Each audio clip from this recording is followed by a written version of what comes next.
we have the last team in, the Montreal Canadiens. You know, they make the playoffs. Nick Suzuki comes out in front of the Bell Center crowd, and he's kind of thanking the fans and stuff like that. Like, personally, couldn't be me. A little bit cringy, if I'm going to be completely honest. But you know what? Good for them. Their first playoff appearance since they made the Cup Finals in, was it 21-22 or 20? No, it's 21-22, Yep. right? Yep. So, Christian, you got a marquee matchup that you want to get into? I do. And similar to the blame game in the last series, I am going goaltenders here because I really think that this is where we could see a difference. So we'll get into the rest of the roster in a bit. But yeah, Logan Thompson versus Sam Montembeault. Tale of two seasons for both of these guys, right? You have one that maybe like I think a lot of us would say we're surprised to see get named to the Four Nations team in Sam Montembeault. And on the other side, surprised to not see Logan Thompson get that nod. And since that tournament, the Four Nations face off, Thompson's not been as good, and Sam Montembeault has heated up. So Yeah. we've seen a bit of a role reversal here. And the other factor, you want to even just expand this to goaltending as our marquee matchup. Charlie Lindgren, in Logan Thompson's absence because he's missed some games with injury, hasn't been great either. Logan Thompson, a -1 goal saved above expected in 39 games played. And then on the other side, Jacob Dobesh has been really good in his limited sample size, only the 16 games, but 9 goals saved above expected. Yeah. Yeah, if you're looking at just pace on save above expected, yeah, he would even be ahead of Montembeault had they played the same amount of games. Now, obviously, like stamina, duration for goalies, like longevity, those are definitely big things, but gotta give the nod on form and on stats to the Montreal goaltending, and I don't know if we would have said that as recently as 2 months ago. Yeah, no, 100%. And that also leads me to my X factor. At least on the Cap side, it's Logan Thompson, right? Mr. Bet on yourself. Fred Van Vliet style. He has had a season worthy enough of getting a multi-year extension. Is it 4x4 or 5x5? I forget now what it was. You can grab it. Doesn't. Yeah, I mean, he did get. It was multi-years. I know that 100%. He ends up Him and finishing the Lindgren season. got one. Yeah, he ended up finishing the season third in goals saved above expected. But that definitely did take a bit of a dip since the Four Nations face-off. Now, uh, I'm gonna trust Logan Thompson's mental fortitude and like resolute like just determination to kind of will himself into just great performances because he's already done it before. Like he's been around it. When I know he wasn't able to be the guy for Vegas like he thought he would be, but he's come to the Caps. He says like, listen, I want to be like I need to play. Like, you know what I mean? I'm your guy basically, and he has been for a good part of the season. I also want to like say like I don't know if the Caps really have cared about the season at least over the past month, let's say, It's since. funny because yeah, a couple episodes I came on here and it said I was really like proud of the Caps for taking the goal chase by Ovechkin in stride, and they haven't let it distract them. And then I would say since that point, distracted, They've been totally distracted. playing distracted. Yeah, Yeah, no, you're not wrong at all. So, but you think that they can kind of put that aside really quickly and get back to what they were doing for the season? I think so. Yeah, I think they Okay, could. okay, Um, okay. so yeah, so that's my X factor on the Caps, and there is more. Like, there's more players. Really wanted to say Alexi Protash to be my X Yeah, factor, but I can't yeah. guarantee his health at this current point in No, time. I don't know what type of player he's going to be it if he was gets not back an into the injury that series. looked good. Like it's. I would be surprised to see him even at the back end of this series, and that's a Yeah, big blow. That huge is a big loss, blow. especially at even strength, where Yeah, this series could be won and lost, right? yeah, Um, yeah. I would say like another matchup here, just as we look at the series as a whole, two coaches who, I mean, Carberry did get a taste of the playoffs last year. That ended very quickly. very, But very, these are yeah, coaches on the younger side on the come up in terms of reputation, yeah. right? So I am curious to see kind of the One adjustment of game them from these two. one of them has been there though. Like he's been on his run, Marty St. Louis, man. He as a player, obviously, right? Yeah. Yeah. So Yeah. maybe he kind of uses that experience to kind of galvanize the guys. Like I know he wasn't the captain, I think, that year. I think it was Vinny Lecavalier, but he was certainly in the leadership core for the Tampa Bay Lightning when they won. And he's been around it, like multiple deep runs with the Lightning and then with the Rangers after. Did he not make that cup final in 2014 with the Rangers?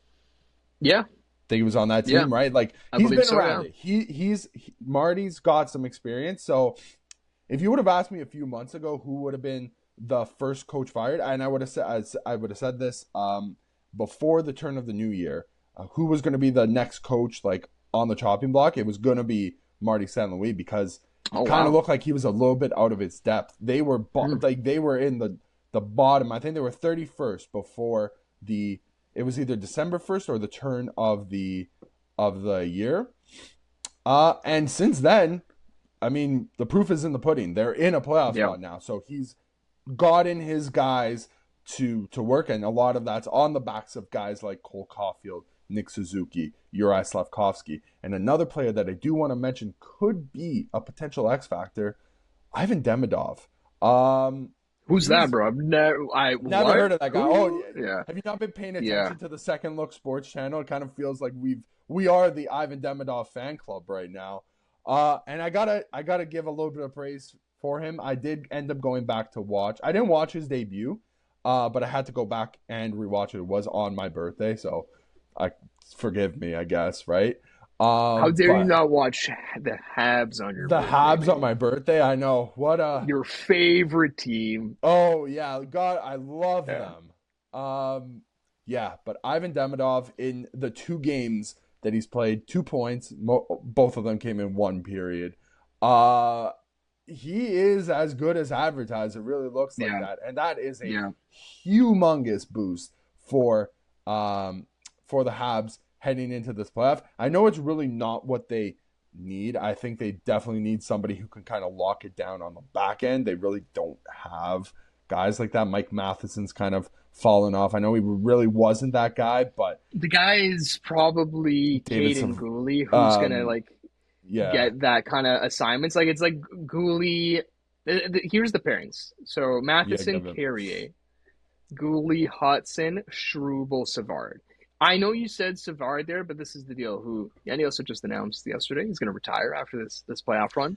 Dude, I went on Twitter and I saw X and I saw the AI generated headline, and my God, it was like it basically just said Savard announces his retirement. I'm like, wait, brother is retiring before the playoffs? Like, I love me some AI generated headlines. Anyways, yeah, he's going to retire after this playoff run.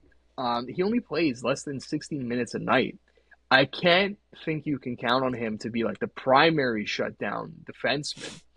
I think that probably falls on Caden Gooley, and he's the guy who came back from injury, scored the 2 goals in Montreal's clincher game for them.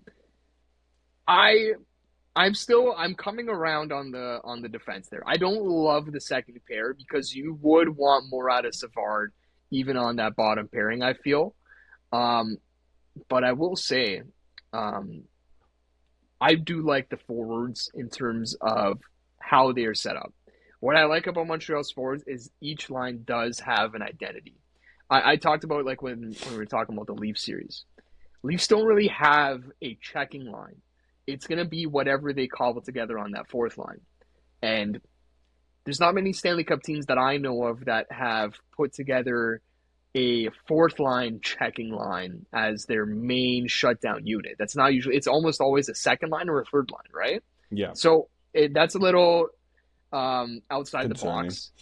They're going to go about it a different way. For Montreal, you have their first line, which is it's a offense first line. Cole Caulfield, Nick Suzuki, Slavkovsky. Okay, solid, right? Nick Suzuki's shown, we talked about it. 1C, sounds good. Second line right now, they're going for the shutdown look. It's Gallagher, Dvorak, Josh Anderson. Mm-hmm. I like it on paper. We'll see if it can actually be a shutdown line. But they can at least put something together that you're like, okay, I see what you're trying to do there. Third line, sheltered scoring. Line 8, Newhook, Demidov. Makes sense. And then fourth line, Heineman, Evans, Armia. That's a pretty good fourth line. I really can't complain there. So I'm going to come out here and say Montreal has a very balanced forward group. To me, honestly, it goes toe-to-toe with Washington because they don't have Protash now. Yeah. They honestly aren't far off in terms of comparing the forward groups. I definitely give the edge to Washington on the back end, right? Like, Oh, yeah. they're right. Like, it's Sandin, Chikrin, Carlson, Matt Fairvari, Roy. Matt Roy, one of my favorites, and TVR. Yeah. That's a bona fide sixth defenseman. So, but I do have to give Montreal their flowers because I was not expecting to look at that forward group and say, "Huh, that's better than I thought." They do. They definitely do compare. On that note, do we want to hand out a prediction here? Let's do it. Let's do it. All right. I guess I'll start with this. I don't know if you feel the same way, but I'm gonna go Caps still. But I'm gonna go Caps in 6. I know a lot of people are really not giving Montreal. Everybody's giving Montreal the sweep thing. I think they're gonna surprise a little bit, honestly. I said the more I looked at it, the more it was like these teams are pretty even, right? So even if we want to say forwards are a wash, let's do that. Let's then say slight nod to Washington on defense, Mm-hmm. but then we're also giving the slight nod to Montreal in goal. And the coaching, it feels about the same. And the Yeah. special teams, honestly, looking at it like slight edge to Washington, like to me, it's a knife's edge here, and you wouldn't have expected that. And I really do want to say, like, the Protash injury makes this a closer series than it is. 100%. I've got Caps in 7. I think it goes the distance. I think they Okay. have to sweat this one out. I think Montreal makes them sweat. Alrighty.